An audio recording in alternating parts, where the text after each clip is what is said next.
안녕하세요, 사무엘입니다. 오늘은 창세기 39장 말씀 같이 묵상을 해보려고 합니다.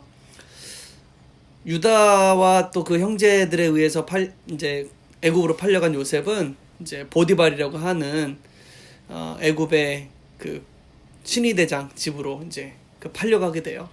보디발이라고 하는. 그리고 나서 그곳에서 이제 생활을 하게 되는데요. 오늘 본문을 보면은 세 주체를 이렇게 중심적으로 보면 될 것 같아요. 첫 번째는 하나님이시고요. 하나님께서 이렇게 그 모든 상황을 보고 계신 거죠. 그러니까 이 성경 전체에는 하나님을 얘기하는 곳은 많지 않지만 사실은 모든 것이 다 하나님의 그 시각 위에서 이루어지고 있습니다. 하나님, 그 다음에 요셉, 그리고 보디발의 아내를 비롯한 기타 여러 사람들, 이렇게 세 주체를 중심으로 해서 오늘 말씀이 이제 전개가 됩니다. 요셉은 보디발의 집으로 이제 가게 되고요.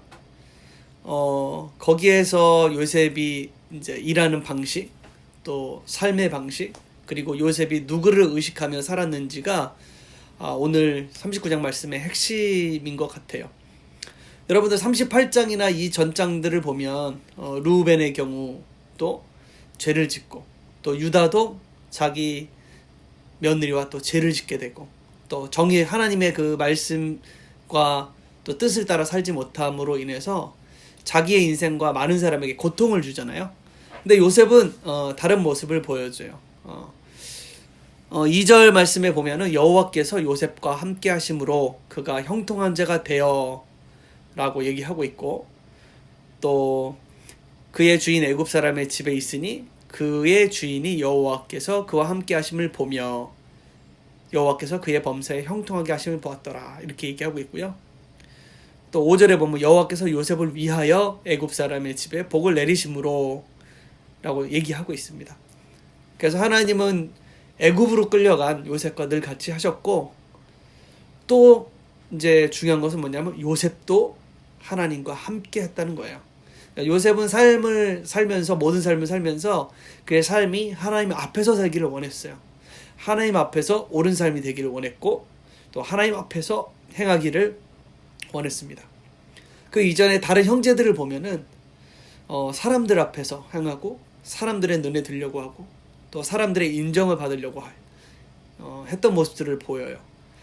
근데 사람 앞에서 어떤 것을 하거나 인정받으려고 하는 것들이 나쁜 것은 아니지만, 하나님이 없는 사람 앞에서 모든 걸 행하려 할 때는 그 사람에 따라서 내 삶이 좌지우지 되게 되죠. 그 사람이 있으면 바로 하게 되지만 없으면은 또 그렇지 않게 되고, 그 사람에게 내가 인정을 받으려고 하다가 그 사람이 나를 인정해주지 못하면 마음이 무너지게 되는 거죠. 하지만 요셉은 달랐어요. 요셉은 하나님 앞에서 하나님께 인정을 받기 위해 하나님 올바로 사는 이제 그런 사람이었던 거죠. 여기에서 한 가지 좋은 이제 그것을 반증하는 하나의 이야기를 쓰고 있습니다. 그것은 뭐냐면 보디발의 아내가 이제 요셉을 유혹하는 장면이 나오죠.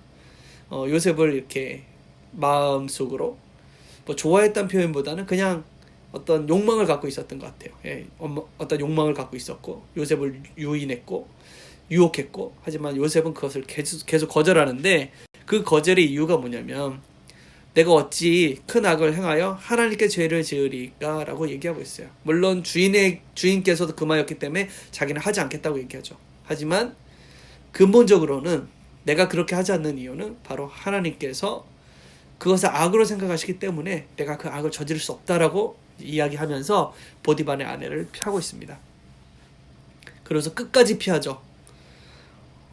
근데 이 여자가 요셉을 유혹하다가 결국은 안 되니까 요셉을 모함합니다. 자기 남편에게 오히려 거꾸로 요셉이 자기를 범하려고 했다고 얘기를 하고, 그리고 나서 그것에 크게 화가 난 보디발 이 주인은 요셉을 이제 감옥에 가두게 됩니다.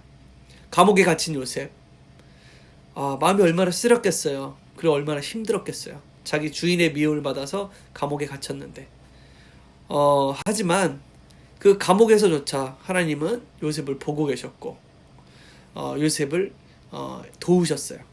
21절 보면 여호와께서 요셉과 함께 하시고 그에게 인자를 더하사 간수장에게 은혜를 받게 하시매 라고 나오고 있거든요. 요셉이 가는 것은 어디나 하나님께서 함께 하셨고, 요셉도 어디를 가든지 하나님 앞에서 자신의 삶을 늘 돌아보고 그분 앞에서 바르게 살려고 그렇게 노력했던 것들을 보게 됩니다. 다른 형제들, 아까 유다나 루벤 같은 형제들도 하나님께서 그 사람들과 늘 함께 하셨어요. 에서하고도 함께 하셨고, 또 요셉하고도 야곱하고도 함께 하셨어요. 그리고 그들이 저지르는 잘못들을 하나님께서 반전시키고 회복시키고, 또 회개할 때마다 다시 용서하시고, 또 그들을 다시 구원하시고 이렇게 하셨어요.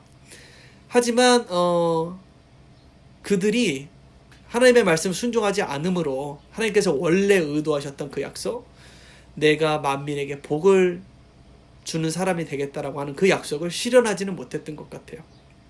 하지만 요셉은 하나님이 함께 하셨고, 또 자신이 하나님의 뜻에 따라 행동함으로 그가 어디를 가든지 많은 사람들이 하나님의 복을 받는 역사가 일어났던 것들을 오늘 본문을 통해서 보게 됩니다. 우리 친구들은 어떤가요? 여러분들은 어디를 가나 다른 사람에게 하나님의 복을 끼치는 사람입니까? 아니면은 하나님의 말씀에 순종하는 것을 실패해서 하나님이 여러분을 구하기에 바쁜 그런 사람인가요? 우리가 뭐 죄책감을 갖자는 얘기가 아니라 우리 삶을 돌아보고, 또 성경에서 제시하고 있는 이 요셉처럼 어디를 가든지 하나님 앞에서 하나님의 말씀대로 행하는 사람이 되어야 우리를 통해서 하나님의 복이 온전히 흘러나가게 될 것을 그렇게 바라봅니다. 감사합니다.